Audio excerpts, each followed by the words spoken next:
All right. Page 5. Let's talk about conflict from a very, very outsider's perspective all of a sudden.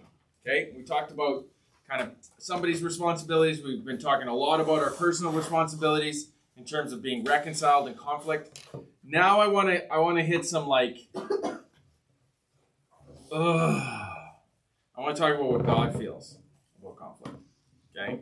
Because I think it's easy for us to go what I feel and don't feel, what they feel and don't feel. But I think when we start talking about the God of the universe and how he feels, it kind of strikes a different chord a little bit. To just be real for a bit about what does God say.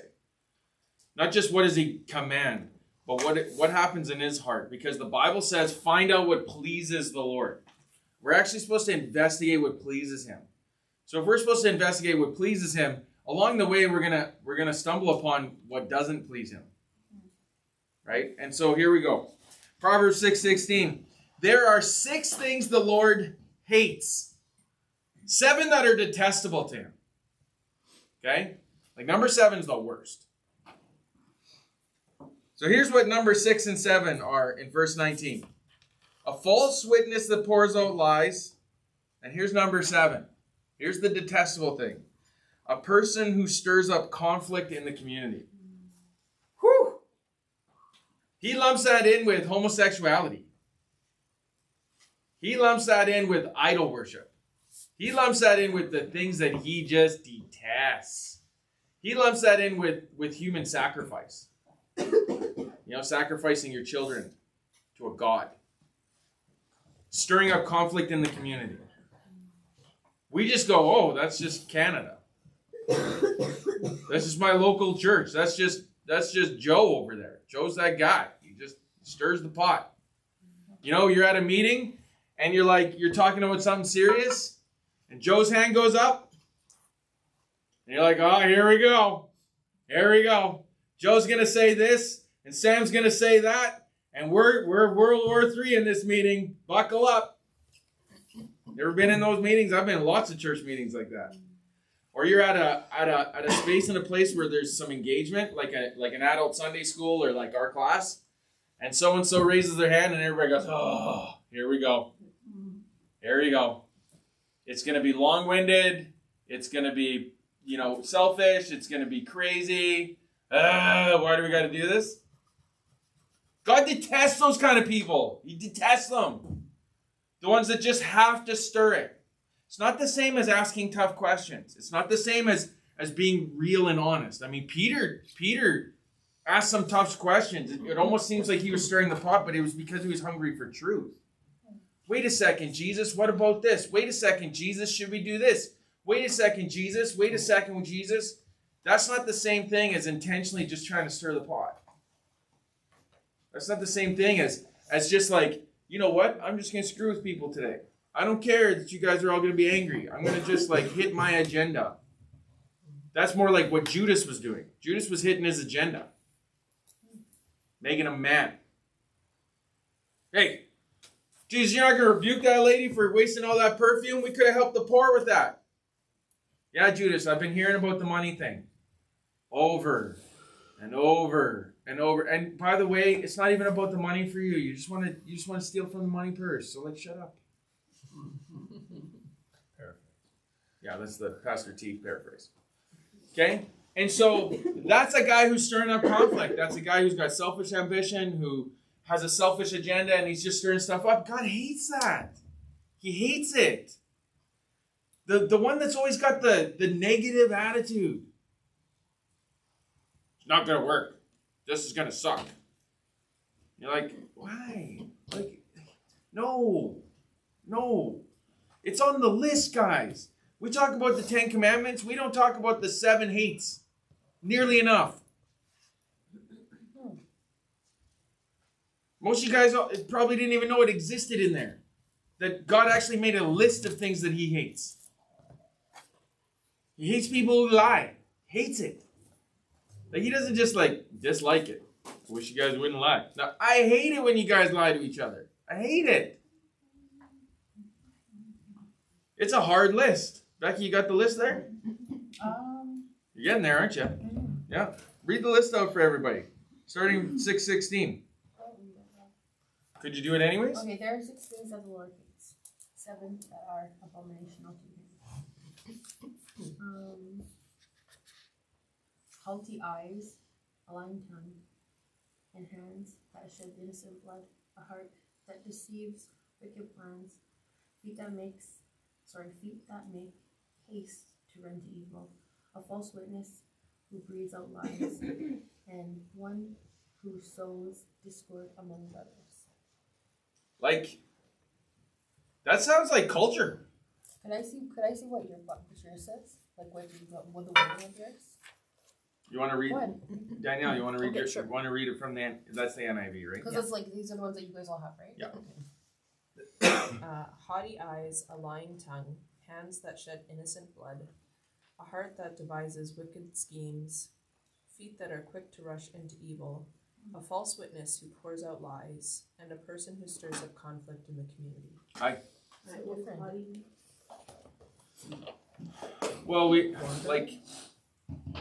The wandering eyes, or like your eyes. I will tell you exactly what it means. How about that? Let's just get. You know what? I don't want to give the Webster's dictionary version. Let's just go to the Hebrew. What does the Webster say? Proud. I don't know. It is. It's like pride comes before destruction, a haughty spirit before a fall, right? But when it's talking about haughty eyes, I just want to clarify what it actually is talking about here, because I don't want to just give Pastor Tyler's version. So.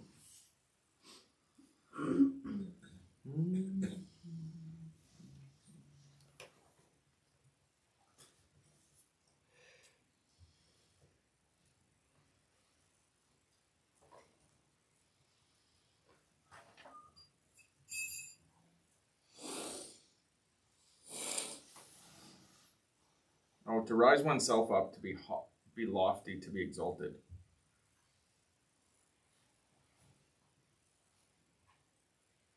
Yeah. To raise yourself up, to bring yourself up, to make yourself look good, basically. So where you're looking for an opportunity to make yourself look good. Screenshot. Selfie. You know? Look where I am. You know? Here's my millions of followers. I got to make sure I'm in the frame. Got to make sure I get, my name out there. Got to clip myself and try and make it viral. So if you look at the disciples, they're better than one another. Yeah, man. He hated that. He was like, "What are you guys doing?" He's like, "I'm right here. I'm Jesus." Hello. The best part about that them infighting about who the greatest is, the best part of that is how Jesus resolved the conflict. Okay, you guys want to debate? Let's just make sure. Let's make sure the terms are clear. The greatest among you is the greatest servant. Who wants to raise their hand? What? That's the terms? Oh, shoot. I'm starting to feel like I'm not necessarily the greatest. Right? I am the worstest. So, okay. God vindicates so we don't have to. Let God defend you. Okay? Get out of the way and let God defend you. He hates this stuff more than you do. Okay? He hates conflict amongst brothers and sisters more than you do. He hates discord more than you do. Like, let him figure this stuff out and understand that he hates this stuff. Okay? So, God is just. 2 Thessalonians 1, 6-7. God is just. He will pay back trouble for those who trouble you and give relief to you who are troubled. He's going to work it out. And to you as well. To us as well. This will happen when the Lord Jesus is revealed from heaven in blazing fire with his powerful angels. Sorry, when's that going to happen? When the Lord reveals. You can't have one verse without the other. Tells you when it's going to happen. So when you're sitting there going, God, how come you're not making this all work out? I'm in distress. He's like, I told you, I'll do that when I get back. This calls for patient endurance amongst the believers. That's what it says in Revelations over and over and over again. Persevere to the end. Persevere to the end. Wait till I come back. Leave room for it. Luke 12:2-3. There is nothing concealed that will not be disclosed or hidden that will not be made known. Nobody's ever going to know they're a jerk or they stole from me.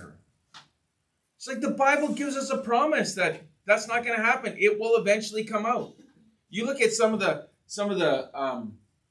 preachers or apologetics guys who die, and then all of a sudden their dirty laundry is for everywhere to see.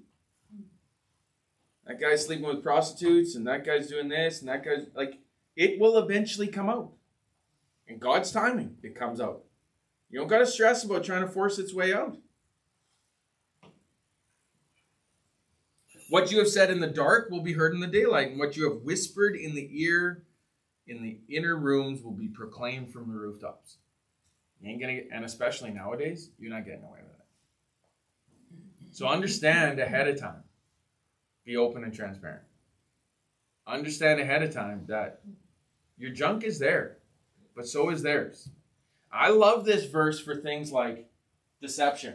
Don't you know you're being deceived by so-and-so? Don't you know that they're taking advantage of you? Don't you know that they're... I don't need to know all that. Because I stand on the promise that that's going to happen and God will make that known. I actually had to stand on this promise in 2019. I had to stand on this promise. Because I knew some stuff was going on, but I didn't have enough evidence.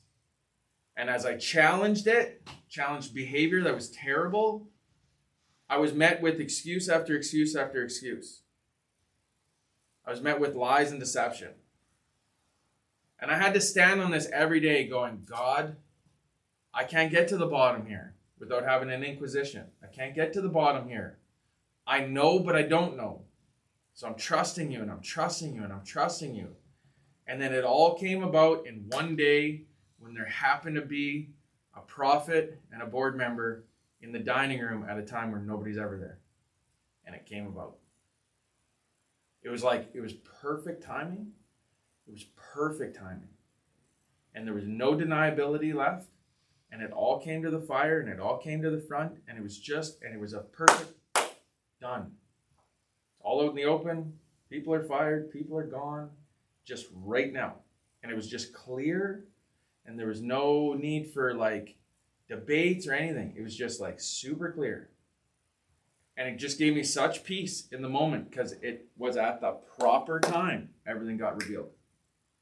I was like, I know there's something going on. Oh. But I don't know what's going on. And I don't know how to deal with it. And I'm getting wise counsel. And it's like, all the counsel was just wait. It's coming. It's all going to be out in the open. It's all going to come out. I'm like, when, Lord? I stood on this promise. I've seen the fruit of it. And it was agony while you were waiting. But God was faithful. God was faithful to bring it about in His timing. His way. All right. 1 Peter 2:15-16. For it is God's will that by doing good you should silence the ignorant talk of foolish people. It's a pretty cool promise, eh? You doing good is going to silence people. Their ignorant talk.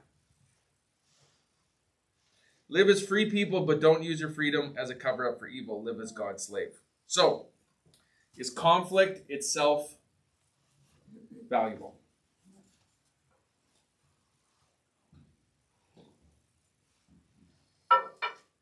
Well, this is what it says in James. Consider it pure joy, my brothers and sisters, whenever you face trials of many kinds. Pure joy. Because you know that the testing of your faith produces perseverance. That's an important thing we need. Perseverance. Let perseverance finish its work so that you may be mature and complete, not lacking anything. How many people want to be mature and complete, not lacking anything? Then you better buckle up. Because to get there, you got to go through some stuff. And if you reconcile conflict properly, it usually builds a stronger relationship. Oh, it's just for sure.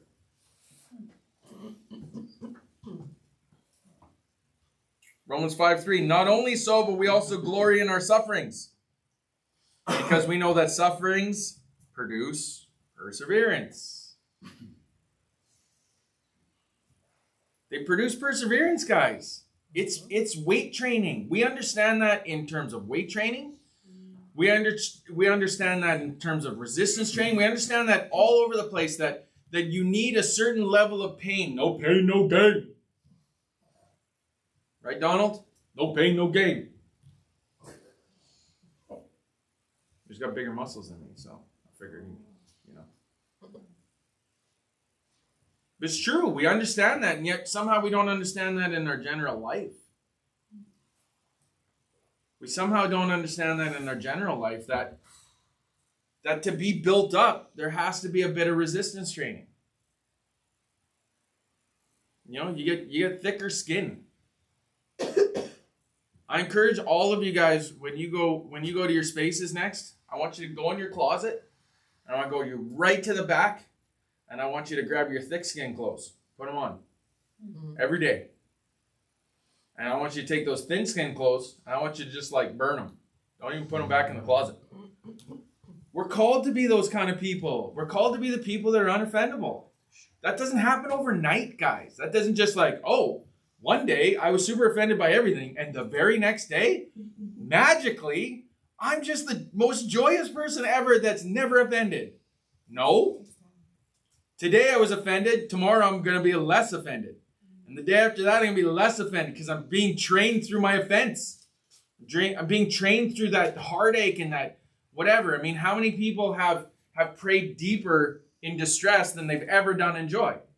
I'm on my face. I'm on my knees. I'm like, Jesus, I need you. And that sustains me through the good times. Not the other way around. We always think the good times sustain us through the bad. It's like, no. Being on our face and being connected to him in the hard times is what sustains our good times. So we don't forget him. Yeah, that ugly crying time. The ugly cry time. We need ugly cry time. Even the guys, we need this. It's good for us. It helps us understand how vulnerable and weak we really are and how strong and protective he really is. It helps us. Hosea talks about this. I satisfied you. I fed you. You were well fed and you were satisfied. And when you became satisfied, you became proud and then you forgot me. You left me behind. That's when we like... Right? We need those hard times to remind us who we're serving. Right? Like, we need those times where mom doesn't do laundry. And we go in our dresser and we go, Mom, I got no socks! There's no socks today! What are you going to do about that? How come you didn't do my laundry? I was sick. What am I supposed to do? I guess you're going to put on dirty socks. I guarantee you the nenext day when mom's doing laundry, he opens the drawer, he's like, oh, thank God mom did laundry today. Thank God mom was mom. Whew! Because when mom wasn't mom, I was in trouble. I didn't even know what to do. I know that's a really stupid example, but it's simple. Whose child? My child. My child doesn't know what to do. My child does his own laundry. Yeah, no, my child doesn't. My child can do laundry. He just doesn't. My child won't have clean clothes. Well, I remember that one day, it was a Monday, and Nicholas, on the Sunday, his Christmas present was his new jersey, Toronto Maple Leafs jersey. And we were like, you can wear it for one day and then it needs to be washed. So he wore it to school on Monday and gets home and he's like, Mom, can you wash my jersey? I'm like, buddy, like Monday's the one day I don't do laundry. Like, I'm not doing laundry today. But, like, I need my jersey for tomorrow. I'm not a slave. You can do laundry. I don't do laundry on Mondays. I take one day off. And Monday. What am I supposed to do? Go start a lot of laundry, dude. You know how. The devastation, right? But the whole week then it's like I think in the representation what I'm trying to get at, only if you guys at the back want me to, is it okay? If I just, Sorry, we're talking about laundry. I know. We're on topic. She's talking about laundry. The point I want to get at is God does all these little things that we stop recognizing him for. Mm-hmm. And then we complain when they're not happening. But the minute they stop happening is the minute we start appreciating that they're happening. Like getting creamer that doesn't like lactose-free creamer, man. Woo! Sorry. Is there lactose-free creamer? Like we're lactose intolerant. Yeah. Right. Like we haven't gotten them for a while, and it's noticeable. Okay. Just saying. I have So some I really started good news I started yesterday. praying about it. This is the good news I got yesterday. Oh, I'm so excited. I just have to wait patiently for Tess and Tanya to go to Brandon. But in Brandon are 7 bags of gluten-free flour. The exact same flour my wife makes bread out of. Awesome. For free. The bread that you're not sharing with everybody, just certain people. That's the one. You Now, can buy a loaf. yeah, you can buy a loaf. $5. $5? Free people buy it. Yeah. $5 a loaf. Yeah. I will make you a loaf for $5. So God provided. Now listen. I buy the bread. For 18 months, God provided us gluten-free bread, and we were grateful. And it would come out of the freezer soggy, and it would come out dry, and we were just grateful. We had free gluten-free bread. Okay, it ran out, and then my wife got ambitious enough to figure out how to make bread. Okay, out of like gluten-free flour because it's just so expensive to buy gluten-free stuff. Then the next week after she figures it out, we get apple cider vinegar, lots of it, which is what we need. We get egg whites, which we need, and we have tons of eggs if we run out of egg whites, which we need. We need sugar. We got tons of sugar. The only thing now that he's giving us flour, the only thing now is yeast. Everything else he has abundantly supplied for our need. That's the God we carry. And I appreciate it so much more because we had this lull of having to figure it out on our own. Where kind of the supply dried up. And he went, okay, I want you to work at it. And now what we get is 1 billion times better, and it's had wrecked me for any bread ever. Like any. I went to a restaurant Monday, we went for breakfast, and I was like, wow, they have gluten-free toast here. And I'm like, you got a separate toast? Yeah. Whew, I have a breakfast today. Sweet. Took one bite of that bread and I was like, this is disgusting. It's not even edible. Just carry around some cardboard in your pocket. That's when the I was like, how much peanut butter does it take before that tastes out of my mouth? It was brutal. I put peanut butter and eggs and hash browns just to try and get that in my belly. It was gross. It was so bad. That bread taste was, I don't even know what was wrong with that bread. Tasted like sour something grossness. It's not that bad. That one was that bad. It was bad. Where did you go? Smitty's. And I instantly went, you know what we should do? We should start baking bread and just giving it to restaurants for gluten-free people because this is dumb. Because there is a bread that exists that is amazing. They don't know about it. But the only reason we really get excited about it is because we've endured the suffering of it. Right? I know what I'm comparing it to. I've got something to compare it to. It's like, I know what's good because I also know what's bad. So it's like I didn't know it was that bad until I realized what was so good. I mean, 18 months, I had bread here and there. I was like, I just think I'm just going to give up on bread. I think I just hate bread. I just think I hate it. And then she makes a loaf of bread. And it renewed my love affair for bread. It renewed it. To the detriment to the scale. Right? Renewed my hate affair with the scale. But now I've got something good to compare all that other junk to. Now it really seems like junk. Now it's like I would rather not. Because of what this is so good, I would rather not have any of that. Because it pales in comparison. That's what happens when the Lord lets us suffer a bit. When he lets us struggle a bit. When he lets us work it out. When we build those muscles. It's like, wow, this isn't as heavy anymore. I know it's not as heavy anymore because I know what heaviness feels like.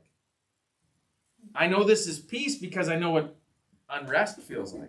It's like our old lives compared to our lives now. Right. It makes it more precious.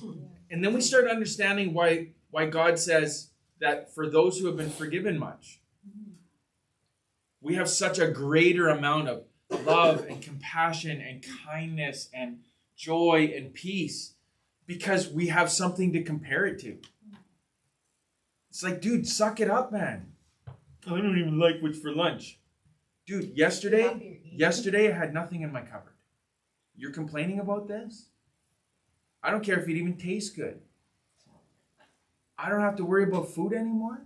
I've got something to compare this to that's so much greater than your discomfort. There's peace in this. I don't like my room. I don't like my bed. Yesterday I was sleeping on the floor. Didn't know where I was going to sleep. I don't really like being isolated. Yesterday I was being chased around by people with guns and knives who wanted to kill me. Stop complaining. But that's only in light of what we compare it to. But I'll tell you, you live in this community long enough, it gets really, really comfortable. And you start feeling entitled. You start feeling like I deserve. And you start grumbling from that. Tell me there's nothing gluten-free on here? I can only have a salad? You start feeling that like, I deserve something more. Almost always in my life, what happens in those moments is, he takes a bunch of stuff away. Oh, ungrateful son all of a sudden? No problem. No problem. You don't like my free gifts? No problem. I won't give them to you. And then you start appreciating a salad pretty quick. Like, thank God I got salad to go with all this salad dressing. Right? Complain about all this salad dressing, nobody eats salads.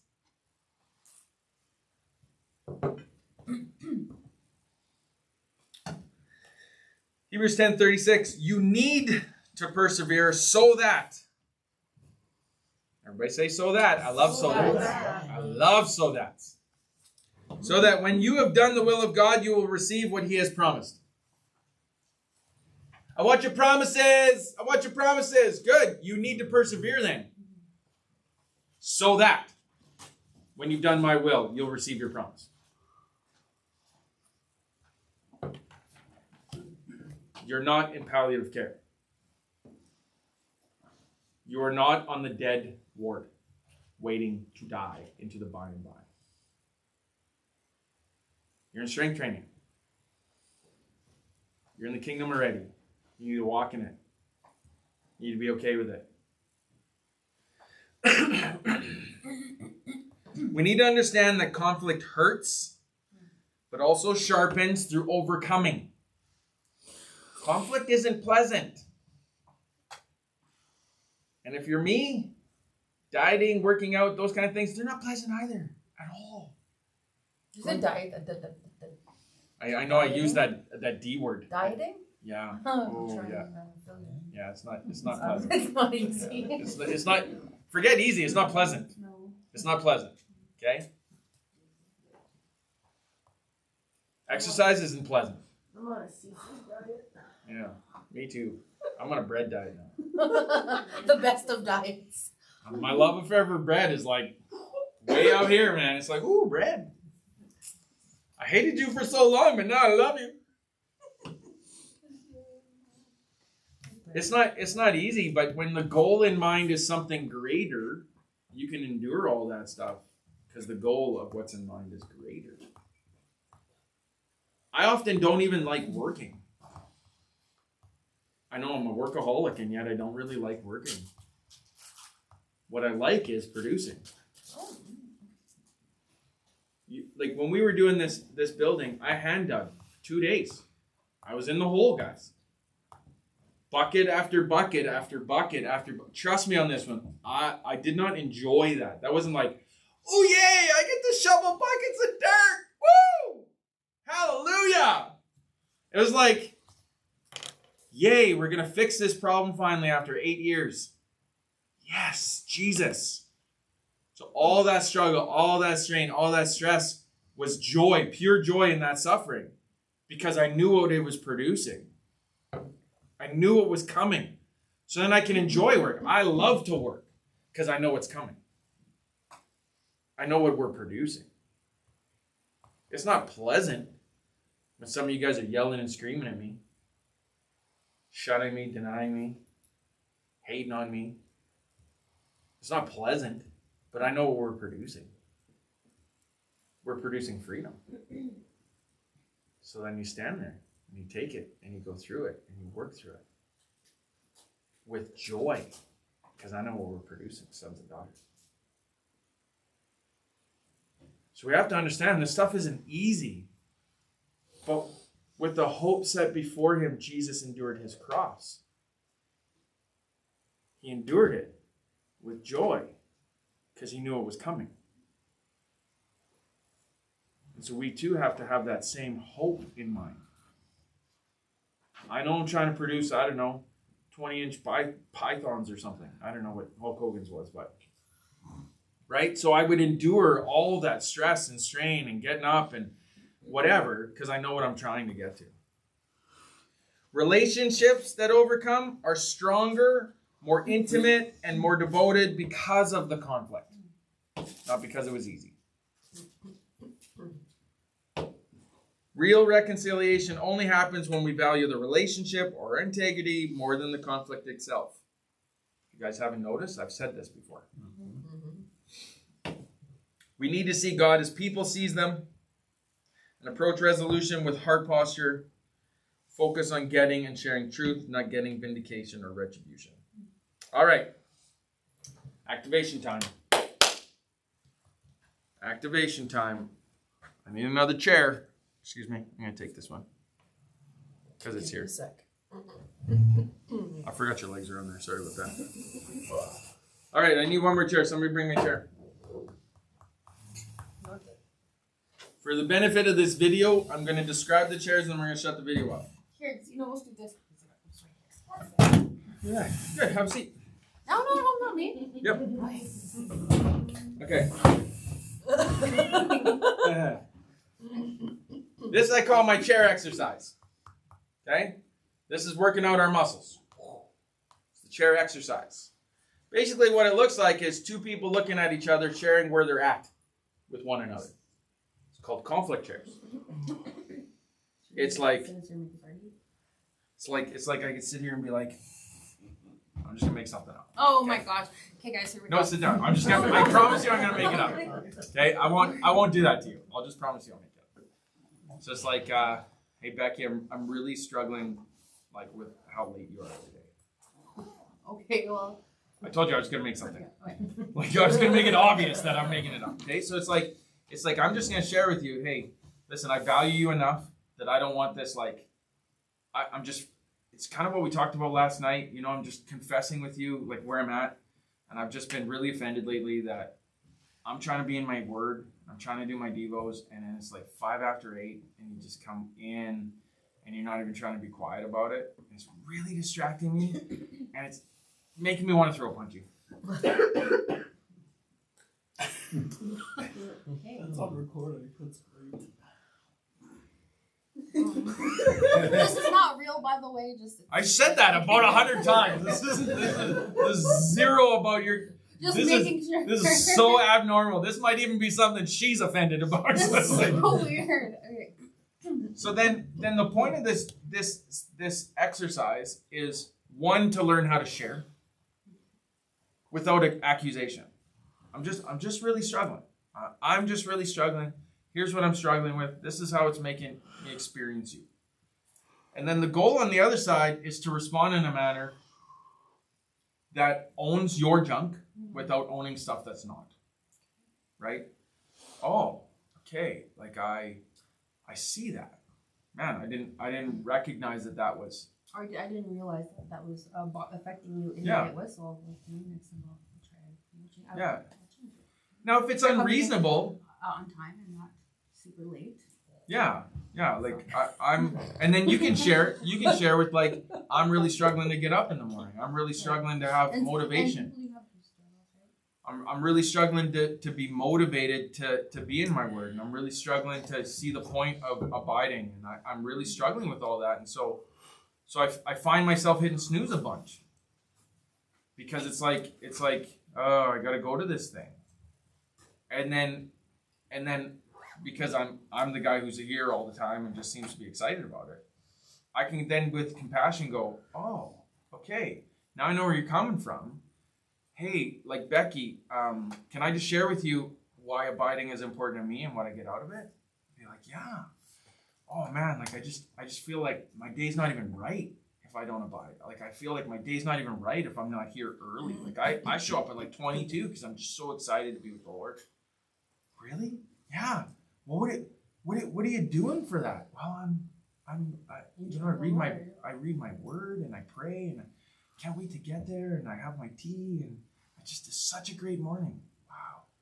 And we have this deeper understanding of one another. The challenge with this is defense.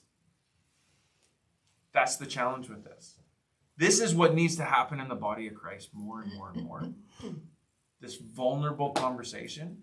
The problem is if I were to say something real, and especially if Pastor Tyler were to have pulled somebody that's not Becky, who is late on a regular basis, and said the same thing, even in an activation, that wall of shame, guilt, defense comes up, and then we stop responding. We stop responding right. And then it makes it very difficult for me to share what I'm struggling with so that we can grow deeper. And it makes it very difficult for us to hear what other people are struggling with us, right? We like to pick on everybody else, but we sure don't like to be the one in the chair, right? We sure don't. And so okay, thanks. What are you doing? Oh, he's gonna put more people up there. Put the chair Wait, up. okay. I gave you a chair. Are you serious?